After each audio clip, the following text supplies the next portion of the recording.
Assalamualaikum warahmatullahi wabarakatuh.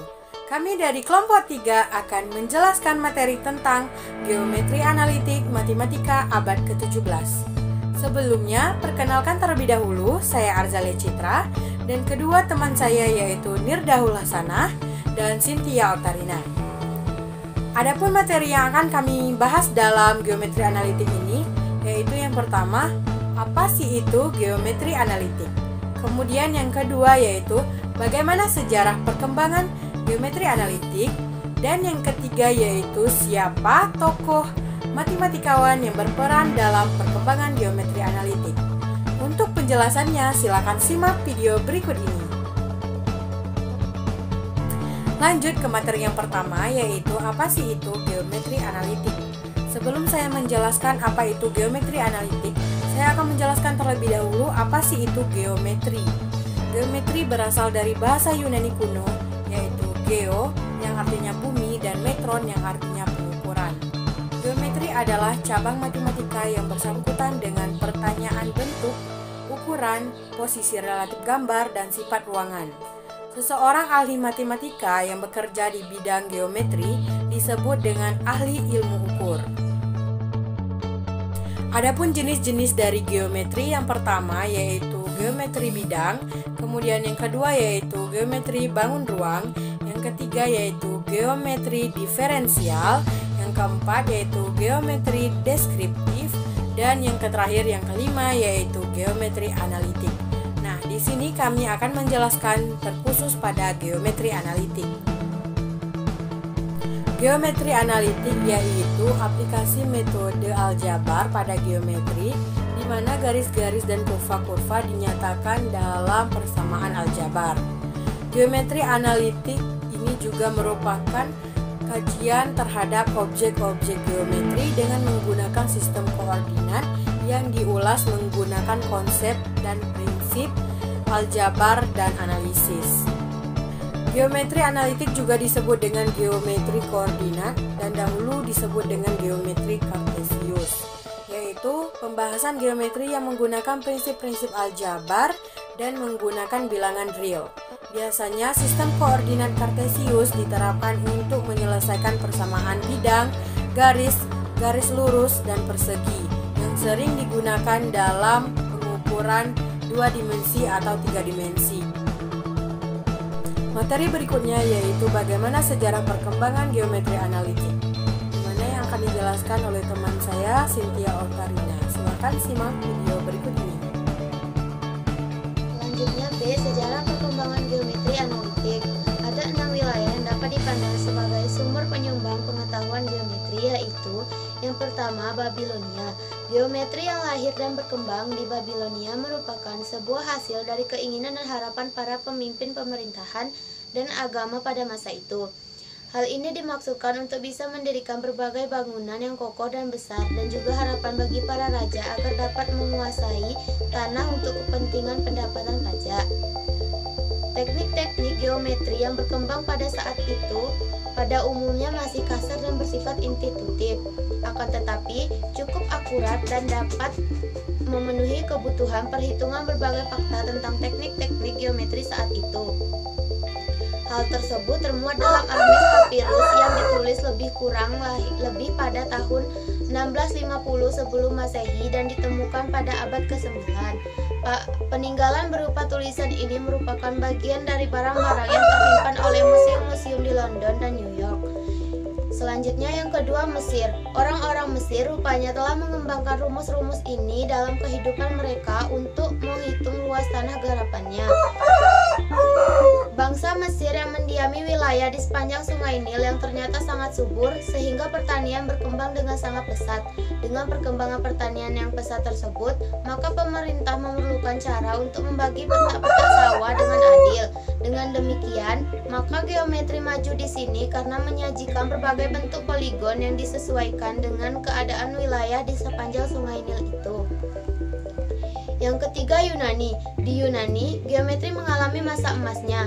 Sekitar 2000 tahun yang lalu ditemukan teori yang kita kenal dewasa ini dengan nama teori aksiomatis. Teori berpikir yang mendasar diri pada suatu yang paling dasar yang kebenaran kita terima begitu saja. Kebenaran semacam ini kita sebut kebenaran aksioma. Dari sebuah aksioma diturunkan berbagai dalil, baik dalil dasar maupun dalil turunan. Yang keempat, Jazirah Arab. Pada zaman pertengahan, ahli matematika muslim banyak menyumbangkan mengenai perkembangan geometri, terutama geometri aljabar dan aljabar geometri. Al-Mahani 1853 mendapat ide menguraikan masalah geometri seperti menyalin kubus kepada masalah dalam bentuk aljabar. Yang kelima, India. Di wilayah timur India juga dikenal penyumbang pengetahuan matematika yang handal. Di India, para matematikawan memiliki tugas untuk berbagai bangunan pembakaran untuk korban di altar. Salah satu syaratnya adalah bentuk boleh atau bahkan harus berbeda tetapi luasnya harus sama. Misalnya membuat bangunan pembakaran yang terdiri atas 5 tingkat dan setiap tingkat terdiri 200 bata. Di antara 2 tingkat yang berurutan tidak boleh ada susunan bata yang sama persis. Saat itulah muncul ahli geometri di India. Tentu bangunan itu juga dilengkapi dengan atap dan atap juga merupakan bagian atas matematikawan India. Yang keenam, Cina. Matematika termasuk geometri juga dikembangkan oleh para ilmuwan Cina sejak 2000 tahun sebelum Masehi atau sekitar 4000 tahun yang lalu. Kalau di Eropa terdapat buku unsur-unsur geometri Euclides yang mampu menembus waktu 2000 tahun tanpa tertandingi. Di timur Cina terdapat buku 9 bab tentang matematika yang dibuat sekitar tahun 179 oleh Liu Hui.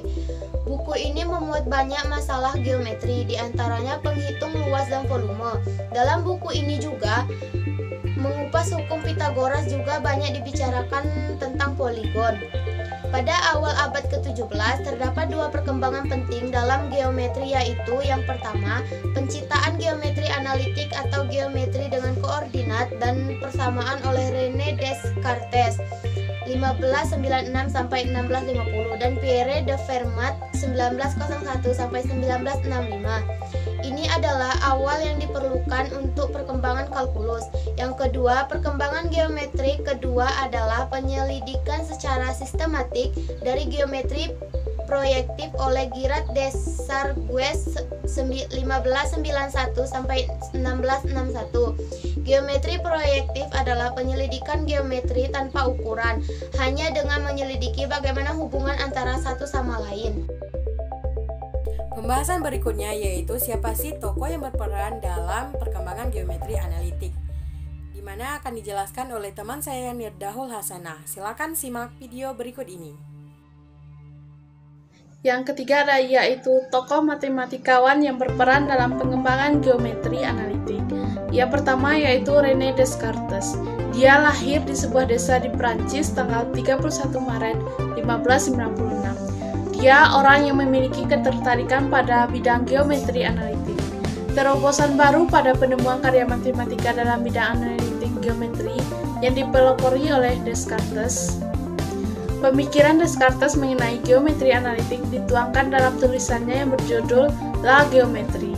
Karyanya itu di koordinat Cartesius. Uraian geometri pada bagian pertama dari karya ini diuraikan mengenai aljabar geometri sebagai pengembangan dari aljabar geometri Gerik Purbakala. Saat beliau mempelajari bentuk-bentuk dengan menggunakan sumbu-sumbu, Descartes menemukan hasil yang mengejutkan. Diketahui bahwa semua bentuk mempunyai kategori persamaan umum, seperti halnya garis lurus, menentukan suatu titik memenuhi relasi X dan Y. Descartes menemukan hasil mengejutkan. Diketahui bahwa semua bentuk mempunyai kategori persamaan umum, seperti halnya garis lurus, menggambarkan teorema Pythagoras. Pada sebuah lingkaran dengan pusat pada titik 0,0, dengan X dan Y masing-masing menunjukkan jarak dari titik pusat dan R adalah jari-jari lingkaran. Diperoleh X pangkat 2 ditambah Y pangkat 2 sama dengan R pangkat 2. Itu merupakan rumus dari fungsi lingkaran. Yang kedua yaitu Pierre de Fermat. Dia lahir dari seorang saudagar kulit. Beliau memperoleh pendidikan di bidang hukum dan bekerja sebagai ahli hukum dengan penampilannya yang sederhana. penemuan Fermat yang terpenting adalah mengenai teori bilangan. Dalam teori bilangan, beliau dipandang memiliki intuisi dan kemampuan yang sangat luar biasa. Pada tahun 1629, Fermat memberikan salinan karya Apollonius yang selamat, Planology, kepada salah seorang matematikawan di sana.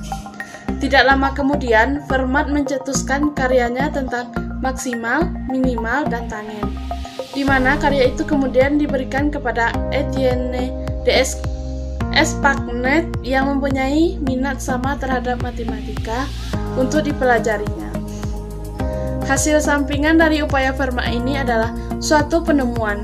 Pada tahun 1636, Fermat mencetuskan prinsip dasar analitik geometri.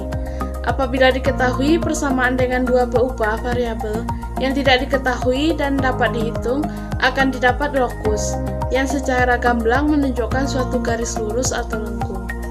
Pernyataan di atas ditulis setahun sebelum Descartes menerbitkan geometri. Tampaknya merupakan pengembangan dari aplikasi Fermat terhadap analisis Peter guna untuk mempelajari logi dari Apollonius. Ketiga yaitu Huggins. Dia belajar di Landes pada Frans van Schooten de Jonges tahun 1951, yaitu pada usia 22 tahun.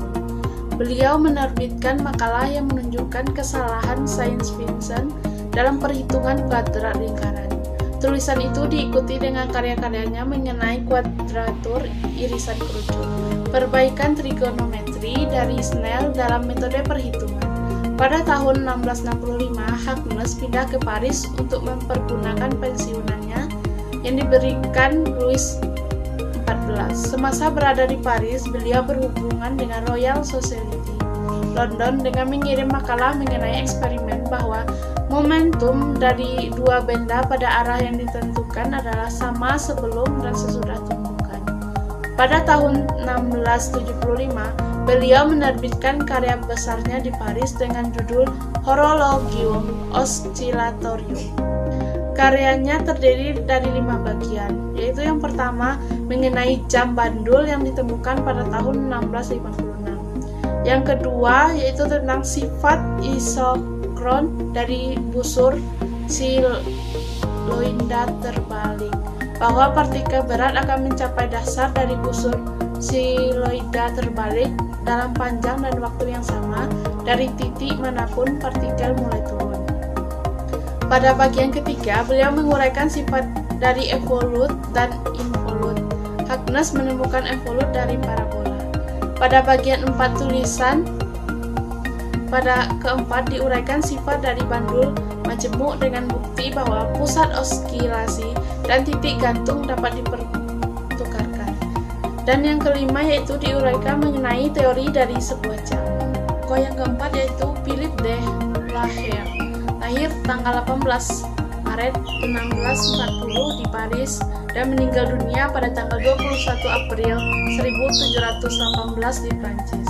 Beliau dipandang sebagai jenius dalam berbagai bidang ilmu pengetahuan, sebagai pelukis, arsitek, astronomi, dan ahli matematika.